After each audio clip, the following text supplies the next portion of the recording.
Айсан Николаев расскажет об эпидобстановке и принимаемых мерах в регионе на 27 августа. Айсан Сергеевич, здравствуйте. О текущей эпидемиологической ситуации в нашей республике. На сегодняшний день у нас по республике за последние сутки зафиксировано 44 случая новой коронавирусной инфекции, из них 20 город Якутск, 5 это подтвержденные анализы по Оленёкскому улусу, по 3 Мирнинский и Мегано-Кангаласский район, ну и в нескольких районах по 2, по 1 случаю. У нас сегодня 25 человек находятся в крайне тяжелой ситуации, из них 4 на аппаратах искусственной вентиляции легких. Хочу сказать, что в целом у нас за последнее время, 16 августа, наблюдается стабильное снижение заболеваемости. Мы сейчас вышли на уровень порядка 45 случаев в день и ниже. Из них примерно половина по городу Якутску. То есть, если раньше у нас 80% заболеваемости приходилось на город Якутск, то вот последние дни мы уже видим, что примерно 50 на 50 между городом Якутском и остальными муниципальными районами. Вместе с тем, конечно же, ситуация остается такой напряженной. У нас коэффициент распространения коронавирусной инфекции, он где-то в районе единицы, от 0,9 до единицы. Главный санитарный врач республики внес в мой адрес предписание о том, что все-таки нам ограничительные меры, которые остались, необходимо продолжить. И сегодня такой указ соответствующий будет выпущен, хотя, конечно, при этом некоторые послабления в части работы культурных учреждений и так далее мы будем делать. Но ко мне поступает много вопросов по работе бассейнов, по работе кинотеатров. По ним принято решение, что все-таки мы будем их открывать при стабилизации ситуации с 15 сентября этого года. Сегодня на оперативном штабе республиканском мы очень подробно обсудили открытие учебных заведений с 1 сентября по республике, начиная от детских садов, заканчивая вузами. Хочу сказать, что в целом решения все приняты.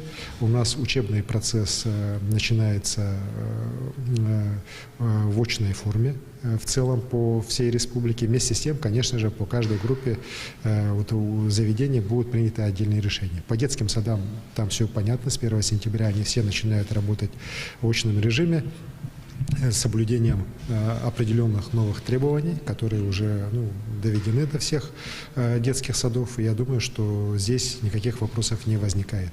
По работе средних специальных учебных заведений и вузов в сентябре месяце, кроме как первые курсы будут учиться в очной форме, все остальные будут учиться дистанционно или будут проходить практику. Это в течение сентября.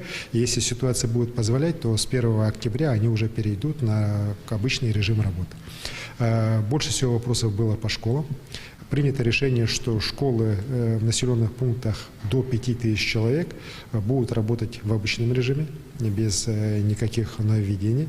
Конечно же, с соблюдением тех санитарных норм, которые сегодня уже есть, масочный режим, обеззараживание воздуха. По школам в населенных пунктах, где свыше 5000 человек, принято решение рекомендовать муниципальным районам и городским округам в случае необходимости принимать решение, что в очной форме будут учиться классы с 1 по 4, то есть начальная школа, и 9 и 11 классы. По основным предметам 9 и 11 класс. Остальные дети могут учиться в дистанционном режиме, но опять же при необходимости могут какие-то курсы, уроки проходить уже в очной форме в школах. Но хочу обратить внимание, что это только рекомендация. Окончательное решение принимают главы муниципальных районов и городских округов на местах. В частности, по городу Якутску мы сегодня обсудили с мэром города. Принято решение, что по поселкам, которые входят в городской округ, по селам, дети будут учиться в нормальном режиме, так как обычно, а центральной части города как раз по тому режиму, который нами рекомендован. Например, в Нерюнгри, где позволяет учебу проводить в очной форме без никаких ограничений, будет соответствующий учебный процесс происходить так, как обычно. Поэтому здесь последнее слово за главами муниципальных районов и городских округов. Рекомендации от республиканского оперативного штаба по организации учебного процесса, они уже все доведены. Конечно же, мы очень сейчас просим родителей максимально прививать своих детей от гриппа. Это тоже необходимо, потому что сейчас как раз время сезонных болезней, вот ОРВИ, грипп. И сегодня вакцина вся уже в республику поступила по гриппу, и необходимо нам ее как раз в ближайшие недели уже до школ довести, и с тем, чтобы в школах непосредственно все прививки были поставлены. Это очень важно для сохранения здоровья детей. Ну, вот это такой опасный период, когда как раз с одной стороны и ковид у нас так есть, и с другой стороны вот как раз сезонные заболевания, которые могут здоровью детей тоже повредить. Спасибо. Спасибо большое. Это был брифинг главы Якутии о текущей эпидобстановке в регионе. И мы переходим к другим новостям. Охватить бесплатными прививками против гриппа планируется 60% якутян. Первая партия вакцины от гриппа и ОРВИ поступила в количестве 11 тысяч штук.